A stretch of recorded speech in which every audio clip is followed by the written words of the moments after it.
Good evening friends. आज हमारी third class है, अकाउंट असिस्टेंट की सेक्शन है जीएस की। इसका पहला पार्ट जो है वो कॉन्स्टिट्यूशन ऑफ इंडिया के बारे में। हम कॉन्स्टिट्यूशन ऑफ इंडिया की क्लास में फर्दर ऐड करेंगे आज इन्फॉर्मेशन को। Union and territories of India, आज हम इसके ऊपर डिस्कशन करेंगे। Various components, namings and other related things इसमें डिस्कस किए जाएंगे। देखिए जी, union territory of India article 1 describe करता है कि इंडिया को नाम दिया गया कि इंडिया दैट इज भारत, ये यूनियन ऑफ स्टेट्स है। What is union of states? Union of states का मतलब है कि हम फेडरेशन ऑफ इंडिया की तरह नहीं है, हम यूनियन ऑफ इंडिया है। फेडरेशन ऑफ इंडिया की तरह मतलब हो गया कि हम यूनाइटेड स्टेट्स ऑफ अमेरिका की तरह यूनाइटेड स्टेट्स ऑफ इंडिया नहीं है, हम यूनियन ऑफ इंडिया है। यानी जो भी स्टेट जब बनी, जब इंडिया बना, तो हमने किसी से एग्रीमेंट नहीं किया, सारी इंडिया का हिस्सा बनी, सारों का किसी का भी इंडिया के साथ एग्रीमेंट नहीं है। तो all the states are part of the India, they don't have an agreement to be part of India. So if there is no agreement तो छोड़ने का भी कोई बात नहीं आती, इसलिए कोई स्टेट छोड़ भी नहीं सकती इंडिया को। सो इंडिया से जाने का भी कोई रास्ता अवेलेबल नहीं है। So Indian federation is not the result of agreement between the Indian states. Indian independence act के बाद तो सिर्फ यही ऑप्शन दिया गया था कि आप या इंडिया से जुड़ जाएं या पाकिस्तान से जुड़ जाएं। ओरिजिनली जब इंडिया बना तो हम 4 कैटेगरीज में थे। पार्ट ए में 9 अर्स्टवाइल का मतलब होता है फॉर्मली पहले ये ब्रिटिश इंडिया का हिस्सा थी, they were the earlier on they were part of British India. Part B में 5 प्रिंसली स्टेट्स आती थी, इनके राजा थे, इनका अपना मंत्री परिषद था, इनका अपना लेजिस्लेचर था, ये इसमें आते थे। पार्ट सी में सेंट्रली एडमिनिस्ट्रेड स्टेट आती थी और पार्ट डी में अंडमान निकोबार की टेरिटरी आती थी। तो 7th अमेंडमेंट एक्ट 1956 में हमने ये सारी स्टेट्स कैटेगरीज डिमिनिश कर दी, खत्म कर दी और इन सबको एक ही कैटेगरी में डाल दिया except J and K was having an agreement. वो भी 2019 में हमने उसको भी खत्म कर दिया। आर्टिकल 2 एम्पावर करता है पार्लियामेंट को कि ये एडमिट कर सकती है यूनियन ऑफ इंडिया में किसी को भी, या एस्टेब्लिश कर सकती है नई स्टेट, या कोई टर्म्स कोई कंडीशंस जो इसे ठीक लगती हैं उन पर स्टेट्स बना सकती है। स्टेट बनाने के लिए पावर पार्लियामेंट को दी गई है।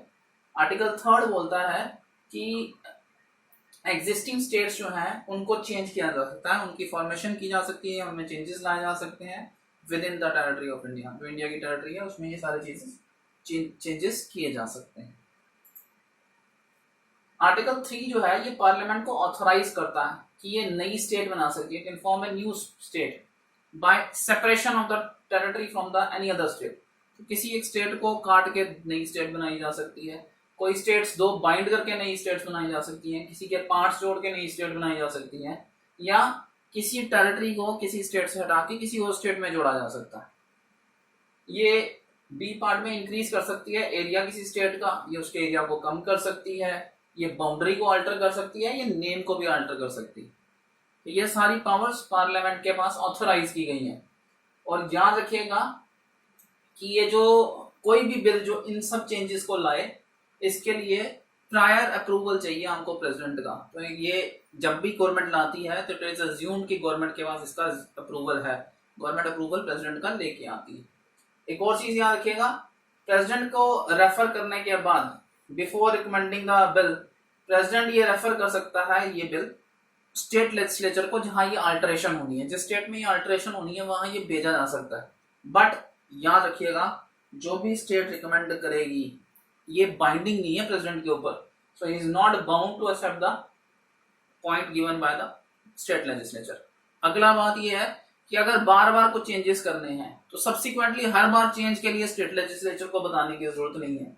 सो अगर फ्रेश रेफरेंसेस करने हैं तो स्टेट लेजिस्लेचर को हर बार बताने की जरूरत नहीं है, हर बार स्टेट लेजिस्लेचर में डिटेल्स नहीं भेजी जाएंगी अमेंडमेंट की। कॉन्स्टिट्यूशन में आर्टिकल 4 डिक्लेयर करता है कि लॉस अंडर आर्टिकल 2 और आर्टिकल 3 जो हैं, जो भी हमने बात की, they are not considered as constitutional amendment, they are not constitutional amendments. तो कॉन्स्टिट्यूशनल अमेंडमेंट के तरह इनको 2/3 मेजोरिटी नहीं चाहिए होती है ऑफ द प्रेसिडेंट वोटिंग। दूसरी चीज, इन्हें सेशन ऑफ की तरह भी नहीं माना जाएगा। देखिए सीटिंग का मतलब क्या होता है? सीटिंग का मतलब होता है कि अगर हम कोई टेरिटरी कोई हमें दे दे या हम किसी को दे दें, उसको सीडिंग कहते हैं। देने का रीजन जैसे पौंडीचेरी हमें दिया गया था, पौंडीचेरी जो है फ्रेंच टेरिटरी थी, जब वो यहाँ से गए तो छोटी छोटी जगहों पर रह गया था पौंडीचेरी। पौंडीचेरी इंडिया में 4 छोटी जगहों पर है। One is Puducherry, one is Yanam, one is Mahe, one is Karaikal. ये 4 छोटी छोटी जगहों में थी। अब पौंडीचेरी को पुर्तगाल फ्रांस से यहाँ कंट्रोल करना बड़ा मुश्किल था। उन्होंने हमें गिफ्ट कर दिया, दे दिया, सीड कर दिया। अगर हमने ये अल्टरेशन की हैं तो ये सीडिंग नहीं है, हमने किसी को टेरिटरी नहीं दी है, हमारी ही टेरिटरी है। They are not consider as ceding. और अगर सीडिंग करनी हो, कभी किसी टेरिटरी को किसी फॉरेन अथॉरिटी को देना हो, तो that has to be given by constitutional amendment. That can be given only by amending the constitution. तो किसी फॉरेन स्टेट को देना होगा तो वो कॉन्स्टिट्यूशनल अमेंडमेंट होगी और उसको सीडिंग के थ्रू डिक्लेयर किया जाएगा। बट अगर अपने अंदर आप अल्टरेशन करते हैं आर्टिकल 2 एंड 3 के अंदर, they are not considered to be ceding. Indian territory, states और यूनियन टेरिटरीज को छोड़ के जिसमें इनकी क्या क्या इंक्लूड होता है। देखिए, जब इंडिया बना तो इंडिया में ना टेरिटरीज को जोड़ने के 4 तरीके थे। आप खरीद सकते थे, पैसे लगेंगे, आप खरीद लेंगे। इंडिया ने कुछ आइलैंड्स खरीदे हैं, वो परचेज किए हुए हैं। मालदीव्स के कुछ आइलैंड्स हैं, 1-2 आइलैंड लिए हैं, वो परचेज किए हुए हैं। That is we can purchase. हम ट्रीटी कर सकते हैं, जेएंडके से ट्रीटी हुई, अल्टीमेटली जेएंडके को ट्रीटी के थ्रू पॉइंट किया गया था। सीड कर सकता है कोई, जाते हुए हमें गिफ्ट कर जाए, दे रहे हैं, हम रख लेंगे, तो हम सीडिंग कर सकते हैं। या हम कॉन्क्वेस्ट भी कर सकते हैं, हम जीत सकते हैं। हैदराबाद, जूनागढ़ हमने जीत के लिए। तो ये 4 मेथड है लेने के। देने का कोई मेथड नहीं है भाई, ये याद रखना। देने का कोई मेथड नहीं दिया हुआ। यानी अगर हमें किसी कंट्री को देना होगा, that is only possible by constitutional amendment. तो आपको कॉन्स्टिट्यूशनल अमेंडमेंट करनी पड़ेगी। फ्रेंच सेट टेरिटरी थी पौंडीचेरी की, वो इन्होंने हमें गिफ्ट कर दी 1954 में। वो दे गए, यहाँ से चले गए। मैंने भी आपको बता दिया 4 जगहों पे है, Puducherry, Mahe, Yanam, Karaikal. They together constitute the union territory of Puducherry. तो वो हमें दे गए 54 में। हमने इसे एक्वायर टेरिटरी कितना चलाया, 62 में हमने इसे यूनियन टेरिटरी बना दिया। देखिए, जो इंग्लिश में लिखा हुआ है ना, मैं उसकी हिंदी कंपाइलेशन साथ दे रहा हूँ। इंग्लिश में रीड करने का डायरेक्ट कोई फायदा नहीं है। मैं हिंदी आपकी कंपाइलेशन दे रहा हूँ, so that we can have more attachment with each other. हम एक दूसरे को ज्यादा समझ पाए एक दूसरे को। पोर्तुगीज टेरिटरी थी दमन, दीव और गोवा की, हमने एनेक्स करके जीती। इन्हें एक्वायर टेरिटरी की तरह इनकॉर्पोरेट कर लिया 61 में। बाद में 87 में हमने गोवा को स्टेट बना दिया था। सिक्किम जो है, वहां फुल फ्लेज रेफरेंडम हुआ। रेफरेंडम वॉइस वोट हो सकता है या वोटिंग हो सकती है। तो ये फुल फ्लेज वोटिंग एक तरह से हुई, रेफरेंडम हुआ। अल्टीमेटली उन्होंने रेफरेंडम हमारे फेवर में दिया और सिक्किम इंडिया का पार्ट बन गया। स्टेट रीऑर्गेनाइजेशन, देखिए इंडिया बना ना, तो इंडिया की स्टेट्स जो हैं उनका कोई साइज वाइज नहीं था। साइज बहुत बड़ी स्टेट, कोई बहुत छोटी स्टेट, कोई स्ट्रक्चर की बहुत जरूरत थी, रीस्ट्रक्चर करने की जरूरत थी। तो गवर्नमेंट ने एक कमेटी अपॉइंट की, एसके धर कमेटी। तो इसने बोला कि हमें स्टेट्स को रीऑर्गेनाइज करना चाहिए और इसने बोला कि हमें एडमिनिस्ट्रेटिव कन्वीनियंस के हिसाब से इसको हमें करना चाहिए, स्टेट्स को रीऑर्गेनाइज। लैंग्वेज के बेस पे नहीं। बड़ा शोर पड़ा, कांग्रेस के अंदर ही बहुत शोर पड़ गया। अल्टीमेटली नई कमेटी कांग्रेस को अपॉइंट करनी पड़ी, that is called the linguistic provision committee. ये कांग्रेस ने अपॉइंट की 48 में।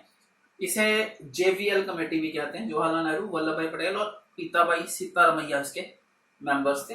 53 में लिंग्विस्टिक स्टेट्स बनाई गई और पहली स्टेट जो बनी वो बनी आंध्र प्रदेश। कांग्रेस के एक बहुत बड़े लीडर थे आंध्र प्रदेश के, पोती श्रीरामल्लू। ये हंगर स्ट्राइक पे चले गए supporting the demand of Andhra Pradesh. Congress इसको फेवर नहीं कर रही थी, बट जब वो स्ट्राइक पे चले गए और 56 डेज की स्ट्राइक के बाद उनकी डेथ हो गई, तो Nehru ji was shocked by the death of such a big leader. Ultimately state को रीऑर्गेनाइज किया गया और जो पहली स्टेट बनी वो आंध्र प्रदेश बनी। तमिल और तेलुगु स्पीकिंग लोगों को अलग कर दिया गया। तमिल स्पीकिंग और तेलुगु स्पीकिंग लोगों को अलग करके पहली स्टेट आंध्र प्रदेश बनाई गई और मद्रास, स्टेट ऑफ मद्रास होती थी उसने, स्टेट ऑफ मद्रास से हमने आंध्र प्रदेश को अलग कर दिया। तो पहली स्टेट जो लिंग्विस्टिक बेसिस पे बनी है वो आंध्र प्रदेश है। फिर कमीशन अपॉइंट हुआ एफ फजल अली, एच एन खजरू और के एम पनिक्कर की प्रेजेंस में 1953 में, और इसने अपनी रिकमेंडेशंस जो है 55 में दी, 56 में उन्हें एक्सेप्ट कर लिया गया। और जो पहले 4 स्टेट्स होती थी, part A, part B, part C, part D, उनको रीऑर्गेनाइज करके 14 स्टेट्स में डिवाइड कर दिया गया। So 4 state system was replaced by 14 state system. So Andhra Pradesh, Assam, Bihar, Bombay, J and K, Kerala, Madhya Pradesh, Madras, Mysore, Orissa, Punjab, Rajasthan, Uttar Pradesh, West Bengal. 6 union territories में अंडमान निकोबार, दिल्ली, हिमाचल प्रदेश, लक्कादीवा, मिनिकॉय अमनादीवा, मणिपुर और त्रिपुरा। तो ये 6 यूनियन टेरिटरीज बना के स्टेट्स को 14 स्टेट्स में डिवाइड कर दिया गया। फिर भी और भी चेंजेस चलते रहे, और चेंजेस में क्या हुआ, एजिटेशन और वायलेंस हो गया जी। गुजराती और मराठी लोगों का जो वायलेंस रहा, अल्टीमेटली गुजराती लोगों को गुजरात में डाल दिया गया, मराठी लोगों को बॉम्बे में डाल दिया गया। तो this is again linguistic bifurcation in 1960। 63 में नागालैंड को असम के कुछ ट्राइबल एरियाज को जोड़ के बनाया गया। 66 में पंजाब में जेसी शॉ कमीशन रिपोर्ट आई, और उसके बाद पंजाबी और हिंदी स्पीकिंग लोगों को अलग कर दिया गया। पंजाबी स्पीकिंग लोगों को पंजाब में डाल दिया गया, हिंदी स्पीकिंग लोगों को हरियाणा में डाल दिया गया। और जो हिली एरियाज थे, उस time Himachal Pradesh union territory थी, तो पंजाब के जो हिली एरियाज थे उनको ना union territory of Himachal Pradesh के साथ जोड़ दिया गया। तो ये चेंजेस किए गए। चंडीगढ़ दोनों स्टेट्स की, दोनों यूनियन कैपिटल बनी, यूनियन टेरिटरी नहीं बनाई गई, और ये दोनों स्टेट्स की कैपिटल भी बनी। फिर हिमाचल प्रदेश को ना 1970 में स्टेट बना दिया गया। अगली स्टेट जो बनी वो मेघालय बनी। ऑटोनॉमस पहले सब स्टेट बनाया असम की 69 में, और 71 में इसको स्टेट बना दिया। 72 में मणिपुर और त्रिपुरा स्टेट बन गई। सिक्किम बनी 75 में, 22nd स्टेट बनी इंडिया की। मिजोरम, अरुणाचल प्रदेश और गोवा 87 में, और छत्तीसगढ़, उत्तरांचल और झारखंड 2000 में by the various reorganization bill. Madhya Pradesh reorganization bill हुआ, उत्तर प्रदेश रीऑर्गेनाइजेशन बिल हुआ, और बिहार रीऑर्गेनाइजेशन बिल हुआ। तो जिससे छत्तीसगढ़, उत्तरांचल और झारखंड को भी स्टेट बना दिया गया। नेम बड़े चेंज किए गए। देखिए क्या होता है कि किसी कंट्री को ना, मैं एक जनरल आइडिया देता हूँ, आप किसी कंट्री का मोराल कैसे तोड़ सकते हैं। आप किसी कंट्री का मोराल तोड़ सकते हैं उसके नाम को बिगाड़ के। आप एक लड़का रखें जी घर पे, कोई नौकर रखें, उसको आप अपने दादे के नाम से या पापा के नाम से धंधे ना बुलाओगे, आप उसे बुलाओगे टॉमी, शेरू, इस नामों से, जो कि जानवरों से मिलते जुलते नाम है, जिससे वो अपने को उसी बैकग्राउंड के साथ रखे। So this is how the moral can be broken for of a person. तो पुराने जमाने में क्या था, जब कंट्रियां ओवरटेक करती थी दूसरी कंट्री को, तो वो उसके नामों को बिगाड़ देती थी, जिससे उसकी हिस्ट्री डाइल्यूट हो जाती थी, उसकी जो इंडिपेंडेंट पोजीशन है वो खराब कर दी जाती थी। नाम जानवरों के, कुत्ते बिल्लों के रख लिए जाते थे, जिससे हम उसको बिगाड़ सकते थे। तो अल्टीमेटली नामों को खराब किया था, तो बहुत सारे नामों को ठीक करने की कोशिश की गई। यूनाइटेड प्रोविंस को हमने चेंज करके उत्तर प्रदेश बनाया 1950 में। 69 में मद्रास को तमिलनाडु बना दिया गया।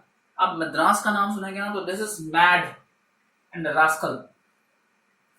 So how the names created. आप कभी नामों की हिस्ट्री पढ़ेंगे तो आपको काफी पता चलेगा कि नाम बदलना कितना जरूरी है। So why to change names is very important. तो नामों को चेंज करना बड़ा जरूरी है, क्योंकि ये हमारे आत्मसम्मान के साथ कनेक्टेड होते हैं। मेरा एक नाम है, मुझे कोई भी टॉमी, शेरू वगैरह बुलाना शुरू कर दोगे तो अल्टीमेटली मेरी जो इज्जत है वो तो खत्म हो जाएगी। नामों की इंपॉर्टेंस क्लियर की गई। ये याद रखिएगा, mad rascal, it is Madras. Madras is basically name of a cotton which destroyed the whole business of the British cotton. Britishers का जो कॉटन था ना वो रफ होता है, दैट इज कोर्स, हार्श, जबकि इंडिया का जो कॉटन है दैट इज वेरी स्मूथ। जब इंडियन कॉटन को यूरोप में यूज किया गया तो there was high demand of Indian cotton. अगर आप पुराने जमाने में, आज से 20 साल पुराने, 25 साल पुराने का टाइम में चले जाएं और उस टाइम की फॉरेन जीन्स को यूज करें ना, they were very harsh, coarse jeans, hard jeans होती थी। इंडिया की जो जीन्स बनती हैं कॉटन की, they are very soft jeans because cotton बहुत सुपीरियर। सो हमारा कॉटन बहुत सुपीरियर था। तो मैड्रास कॉटन क्रिएट सच है एनवायरमेंट की ब्रिटिश कॉटन इंडस्ट्री को, कॉटन प्रोडक्शन को उसमें बहुत नुकसान पहुंचा, इसलिए इसका नाम वैसे ही रखा गया। 1973 में मैसूर को कर्नाटका बना दिया गया। लक्कादीवा, मिनिकॉय अमनादीवा को लक्षद्वीप बना दिया गया। 1992 में दिल्ली को रीनेम किया गया national capital territory of Delhi by the constitutional amendment act 1991। 69th amendment हुई थी। 2006 में उत्तरांचल को उत्तराखंड बनाया गया, रीनेम किया गया। पौंडीचेरी को पुडुचेरी किया गया। 2011 में ओडिशा को ओडिशा किया गया।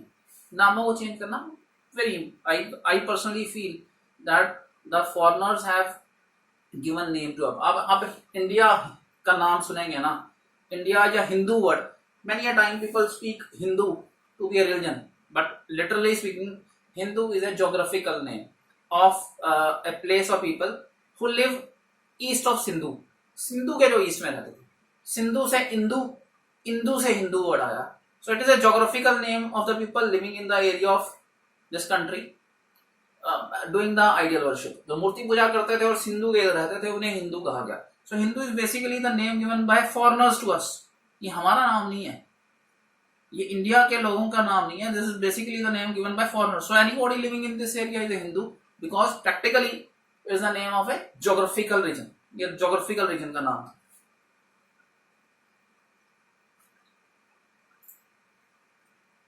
फॉर्मेशन ऑफ तेलंगाना, नई स्टेट्स जो बनी है उसमें 30 जुलाई 2013 को कांग्रेस वर्किंग कमेटी ने अनोनिमसली एक रेजोल्यूशन पास किया जिसमें एक सेपरेट स्टेट तेलंगाना बनाने की बात की गई।